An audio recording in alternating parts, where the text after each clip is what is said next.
এটা ভিটামিন যোনটো শৰীৰত আমাৰ প্ৰয়োজন হয় সেইটো একদম বহুত ইজিলি এভেইলেবল হয় আৰু সবৰ কাৰণে ফ্ৰী হয় কিন্তু আমি হলেও ডক্টৰৰ ওচৰত গৈ পিনে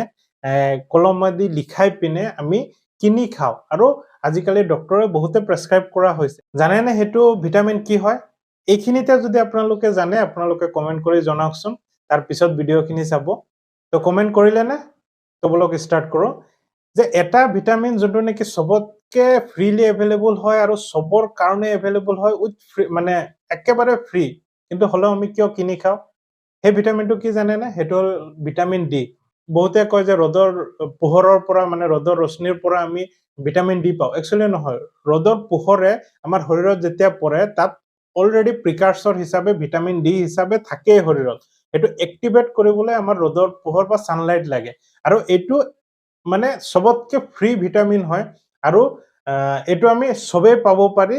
অকল এটা কাম কৰিব লাগে যে ৰাতিপুৱা গধূলি 10-15 মিনিটকে যদি আপুনি 10-15 মিনিটো বুলি কোৱা না যায় যে 5 মিনিটকে যদি আপুনি ৰদৰ পোহৰত থাকে তে সানবাত কৰে যদি তেনেহলে আপুনি এটো ফ্ৰীলি পাই থাকিব আৰু কেতিয়াও ভিটামিন ডিৰ অভাৱ নহয় আৰু খাদ্যটো আপোনালোকে সকলোৱে খায় তাৰ কম্পোজিশন হল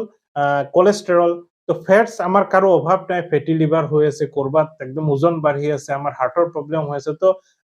মানে ফ্যাটসর বা কোলেস্টেরল কোনো অভাব নাই শরীরত তো হেতুয়ে প্রিকারসর হিসাবে শরীরত মেকানিজম হৈ পিনে ভিটামিন ডি হিসাবে ইনএক্টিভ ফর্মত থাকে জাস্ট পোহৰটো পৰিলে আমাৰ হেতু এক্টিভেট হৈ পিনে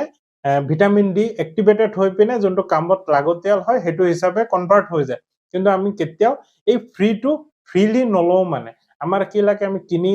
লবলৈ সবতকে ভাল পাও যে সেই কাৰণে আজিকালি ইভেন ডক্টৰে প্ৰেছক্ৰাইব কৰি আছে কাৰণ ভিটামিন ডি ইমিউনিটিত সহায় কৰে ভিটামিন ডি বোন গ্ৰোথত সহায় কৰে যে ক্যালসিয়াম উইথ ভিটামিন ডি বোন বিটাটো মানে এডভাৰটাইজ দিয়ে যে আমি দুধ কি শক্তি বঢ়ায় যে তাত ক্যালসিয়ামটো এবজর্ব হবলৈ ভিটামিন ডি টো দৰকাৰ হয় তো সেই কাৰণে ভিটামিন ডি বহুত ডক্টৰে আজিকালি প্ৰেছক্ৰাইব কৰি আছে কিন্তু এই ভিটামিন ডি টো আপোনাৰ শৰীৰত একচুয়ালি অভাৱ হৈছে কেনে একচুয়ালি অভাৱ হৈছে কি মানে কি আজিকালি যদি পৰীক্ষা কৰে বহুতৰ গাত ভিটামিন ডি অভাৱো ওলায় কাৰণ কি মানে ইনএডিকুৱেট এক্সপোজাৰ টু দ্য সান মানে যিমানখিনি আমি সময় ৰদত কাম কৰিব লাগে জাস্ট গৰম দিন আহিলেও ঠাণ্ডা দিন আহিলেও এই বহুত ৰদ বুলি আমি ছাতি লৈ ওলাই যাওঁ তাৰ পিছত আমি ৰদত কাম নকৰো ম্যাক্সিমাম অফিস বা ঘৰত থাকিবলৈ চেষ্টা কৰো তো এইখিনিৰ কাৰণে আমাৰ ভিটামিন ডি যোনটো একদম ফ্ৰীলি এভেইলেবল হলেও আমাৰ শৰীৰত কম হ'ব ধৰিছে তো হেতুৰ কাৰণে আপুনি যদি ৰদত যায় তেনেহলে আপোনাৰ স্কিন ক্যান্সাৰ হোৱাৰ পৰাও বাচিব পাৰে কাৰণ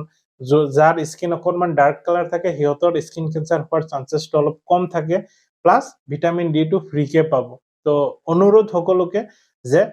গৰম দিনক হোক বা ঠাণ্ডা দিনক হোক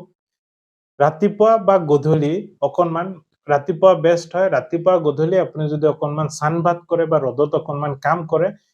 তেনেহলে সবতকে বেস্ট ভিটামিন ডিৰ কেতিয়া অভাৱ নহব কিন্তু নহলে ডক্টৰৰ ওচৰত যাব নিজৰ বেমাৰ সৃষ্টি কৰাৰ পিছত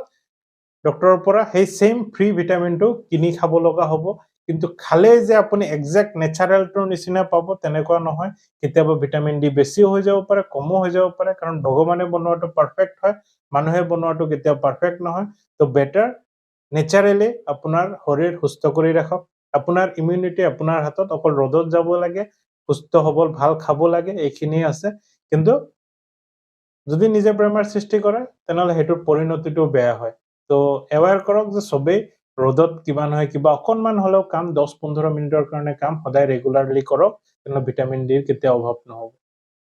সকলোৱে শেয়াৰ কৰিব ভাল ইনফৰমেশন বাই বাই